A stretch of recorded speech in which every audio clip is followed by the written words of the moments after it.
민주당이 대장동 사건의 핵심 인물인 김만배 씨와 윤석열 후보의 유착 의혹 근거로 제시한 녹취록이 이른바 악마 편집이라는 논란에 휩싸였습니다. 여기서 말하는 악마의 편집이란 자신들에게 불리한 건 쏙 빼고 상대에게 타격을 줄 만한 것으로만 편집을 했다는 것인데요. 녹취록에 등장하는 윤석열은 영장 들어오면 죽어라는 부분과 역시 녹취록에 등장하는 이재명 게이트라는 부분을 놓고 여야는 각기 다른 해석을 내놓고 있습니다. 녹취록의 전후 맥락을 자세히 따져봅니다.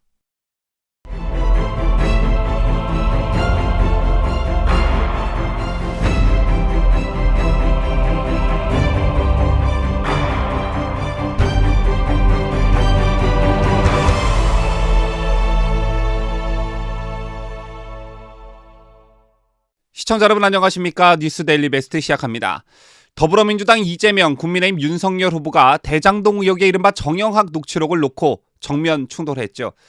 그제 대선 후보 TV토론에서 이 후보는 김만배 씨와 정회계사의 대화 내용이라는 패널을 들고 윤석열 영장 들어오면 윤석열은 죽어. 윤석열은 원래 죄가 많은 사람이야. 이게 녹취록에 나온 김만배 얘기라고 공격했고 이에 윤 후보는 그 녹취록 끝부분에 가면 이재명 게이트라는 말을 김만배가 한다. 이렇게 응수했습니다.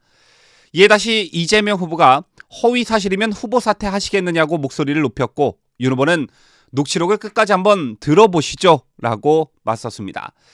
그런데 두 후보의 녹취록 공방은 이재명 후보에게 오히려 독이 됐다는 평가가 많지요. 이재명 후보의 공격에 윤석열 후보가 이재명 게이트라는 말도 나온다 이렇게 역공을 펼침으로써 해당 녹취록을 가지고 있던 언론사가 녹취록 원본을 공개했고 국민들의 관심은 거기에 집중됐습니다. 또 이와는 별개로 이 논란과 관련해 악마의 편집이었다는 비판이 제기되고 있는데요. 이 녹취록은 민주당 총괄선대 본부장을 맡고 있는 우상호 의원이 기자회견을 통해 녹취록 일부를 공개하면서 논란이 시작됐습니다. 윤 후보가 직접 언급한 두 문장을 포함한 6줄 외엔 전후 맥락이 모두 가려져 있던 상태였는데 민주당이 가렸던 앞뒤 부분을 국민의힘이 입수해 공개하면서 다른 정황이 드러난 것입니다. 먼저 김만배 씨는 사법농단 사태로 구속된 양승태 대법원장을 언급하며 되게 좋으신 분 이렇게 말합니다. 곧이어 윤석열은 대법원장님 회복하지 않는 한 법조에서라고 하자 동석자가 그러니까 판사들이 싫어하잖아요 라고 맞장구를 쳤고 민주당이 공개한 윤석열 영장 들어오면 윤석열은 죽어라는 발언은 그 다음에 이어집니다. 이 녹취록을 이해하려면 배경을 좀 알고 있어야 하는데요. 여러분 아시다시피 윤석열 후보는 2017년 서울중앙지검장에 임명된 뒤 양 전 대법원장 등 전현직 판사들의 사법농단 의혹 수사를 지휘해 11명을 기소했습니다. 그리고 당시 대화 시점인 2020년 10월은 이른바 추윤 갈등이 최고조였는데 때문에 윤 후보에 대한 영장이 청구되면 사법부와 관계가 좋을 리 없는 윤석열 후보가 불리할 거다 이런 주장을 한 것입니다. 또 이어서 김만배 씨는 위험하지 않게 해란 당부를 받았다고 전했는데 맥락은 양 전 대법원장의 당부로 보이지만 민주당이 일부만 공개했을 때는 윤 후보의 말처럼 보이게 됩니다. 자, 이에 야당은 대장동 의혹에 윤 후보가 연루된 것처럼 보이게 했다며 법적 대응을 예고했고요. 이 녹취록을 최초 공개한 우상호 본부장은 조작이 아닌 해석의 문제라는 해명을 내놓았습니다. 조작할 의도가 없었다면 전후 맥락을 다 공개하고 언론과 국민들에게 해석을 맡기는 게 맞는 것이겠죠.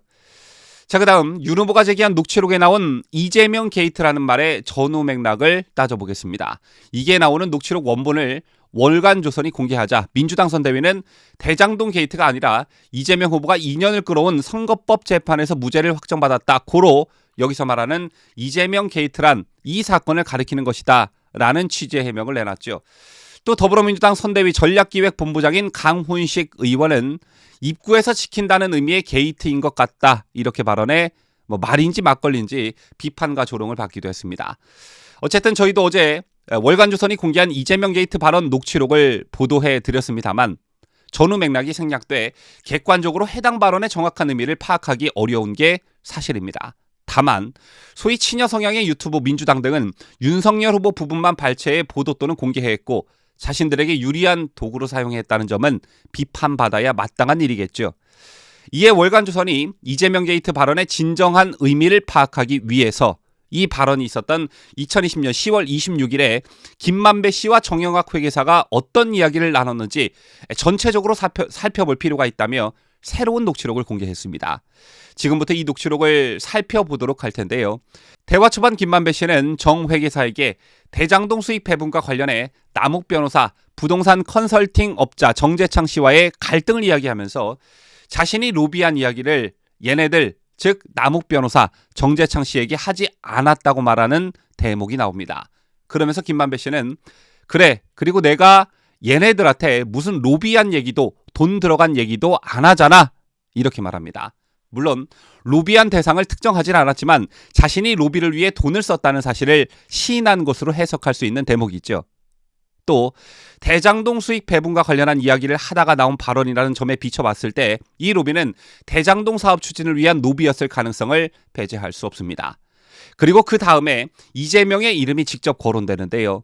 로비 발언 이후 김만배 씨는 정 회계사에게 내가 볼 때는 이재명이는 유한기가 들어가서 손 쓰면 되는 거고 라고 발언합니다. 유한기 전 성남도시개발공사 개발사업본부장을 통해 대장동 관련 일을 손쓰게 하는 건지 제2의 대장동 사업에 대해 손쓰게 하는 것인지 앞뒤 대화 정황상 알 수는 없지만 두 사람이 대화를 나눈 시기가 이미 대장동 사업으로 인한 배당금이 지급되고 있었던 그런 정황으로 봤을 때 소위 제2의 대장동 사업을 진행하게 되면 유 전 본부장을 통해 당시 성남시장이었던 이재명 민주당 후보를 움직이게 하겠다, 도움을 받겠다, 이런 뜻으로 해석이 가능합니다. 여러분 기억하고 계시다시피 유한기 전 본부장은 남욱 변호사 등으로부터 한강유역 환경청 로비 명목으로 2억 원을 받은 혐의를 받았고 법원의 영장실질 심사를 앞두고 극단적 선택을 한 인물이지요. 또 유 씨는 공사의 실질적 1인자라서 유원으로 불린 유동규 전 성남도시개발공사 기획본부장에 이어 2인자라는 뜻의 유투로 불릴 만큼 영향력이 컸고 특히 황무성 초대 성남도시개발공사 사장 사태를 압박한 당사자로 지목되기도 했습니다. 때문에 이날 월간조선이 공개한 내가 볼 때는 이재명이는 유한기가 들어가서 손 쓰면 되는 거고 라고 말한 부분이 주목을 받고 있는 것인데요. 여러분들의 해석은 어떠신지요? 이 녹취록은 대장동 이슈로 발목이 잡힌 민주당 이재명 후보 측이 물타기를 위해 윤석열이 나오는 대목을 꼭 끄집어내면서 시작됐습니다. 하지만 대로 주고 말로 받는 형국이 되고 말았는데요. 어쨌든 중요한 건 불구속 기소된 회계사 정영학 씨의 녹취록에서 한두 문장만 따서 공격하는 식으로는 대장동 사건의 실체를 밝힐 수가 없습니다. 더군다나 이 녹취록은 A4 용지로 500쪽이나 된다고 하는데요. 게다가 문자로 된 녹취록과 음성 녹취록 사이에는 미묘한 차이가 있을 수 있습니다. 이른바 김건희 녹취록 사례를 보면 문서형 요약본이 돌 때와 한 방송에서 다른 MBC 방송에서 목소리가 공개됐을 때 유권자 반응은 전혀 달랐죠. 음성을 듣게 되면 대화의 맥락과 취지를 파악할 수 있기 때문인데요. 현재 대장동 사건은 재판 과정에서 이 녹취록이 전면 공개될 가능성이 높다는 것이 법조인들의 분석입니다. 유권자들의 판단을 도울 수 있도록 공개 시점이 대선 전이 되길 바라봅니다. 지금까지 저는 자유대한민국을 수호하는 뉴스데일리 베스트 민앵커였습니다.